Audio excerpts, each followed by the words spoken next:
Hey, what's up? So, BDF here. Want to talk about the Knicks. The Knicks, they had a really good offseason, man. I really like what they put together. And I know that obviously they were the laughing stock of the league because they thought they were getting some really, really serious talent. And they ended up getting some B-list, C-list type of guys.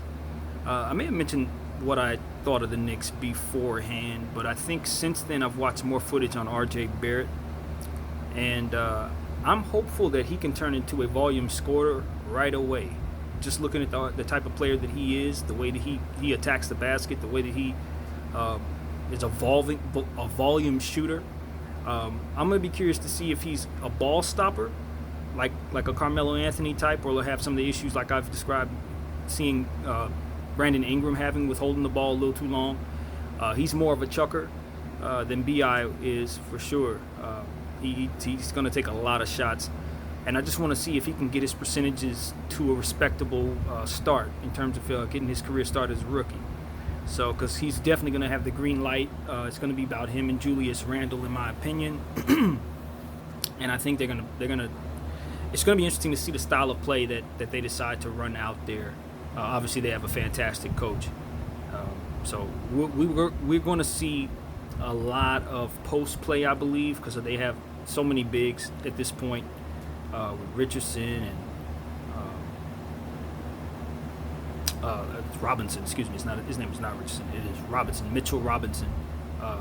Obviously, they picked up Julius, as I said. They got God. Everybody's name is escaping me at this point. Dude, he used to play for the Bulls and the Timberwolves. He's back there. Taj Gibson, and they also picked up I almost said Brandon Bass. Man, my mind went blank. I might actually do this video over again. But they have so many bigs at this point, and it's going to be interesting to see how that rotation works. So I'm very curious about them. I think they have a chance to make the playoffs. I really do. If R.J. Barrett turns out to be what I think he could be, and that three-man tandem of bigs that they have, rather four-man tandem of bigs that they have, can put together a healthy season for them. We're looking at a Knicks team that's going to provide a lot of problems for teams, wear-down issues in terms of their bigs. The Knicks should be good on the boards, I believe, and I'm also looking forward to seeing Alonzo Trier. I don't think I'm saying his name correctly. It might be Trier. I'm not certain how he pronounces that, but I think he's going to have a really good season this year as well. Fantastic defensive player from what I've understood him to be. And I want to learn more about his game as well and how that works for him. Dennis Smith Jr. is a little inconsistent, but I still think he has super upside. Definitely somebody you want going forward in terms of highlight plays and keeping fans excited. I think his future is going to be very bright if he can stay healthy, and he can do a lot for you.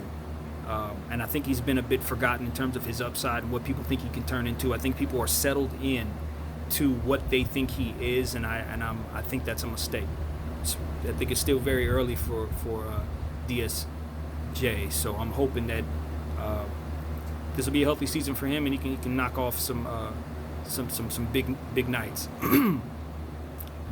especially now that they have less going on with their backcourt. He was sharing time with Moutier, and Moutier was kind of breaking out at the time as well, then the injuries and everything. So I don't think we saw the best of Dennis Smith Jr. in New York. And I love the idea of him and Julius Randle down there. I just think they're both very strong players for their position and are gonna create a lot of problems. That's the thing. If my imagination is serving me correct, the Knicks are wearing teams down. That's what's going to happen. If they can keep their bigs healthy, they're wearing you down. You're going to have to deal with them physically. And because they're so balanced with the type of production they can get from their 4 or 5 position, what you're going to see is next man up. If somebody gets injured, you're going to see the guy that comes up behind them have big nights. Or if guys get in foul trouble, they're not going to lose a whole lot when their bench comes in. So that's the balance that the Knicks provide, and I think that's going to be something that is going to serve them well.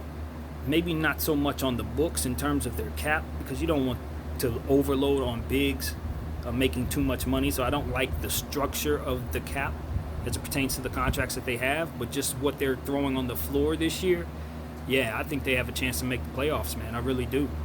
I really think they have a chance. So, RJ Barrett, high hopes for you, buddy. The idea that I am thinking about at this moment is just making sure that there's ball movement for that team. That's going to be the thing, I think. Can they keep everybody involved? Because they have several offensive players that are going to want to shoot.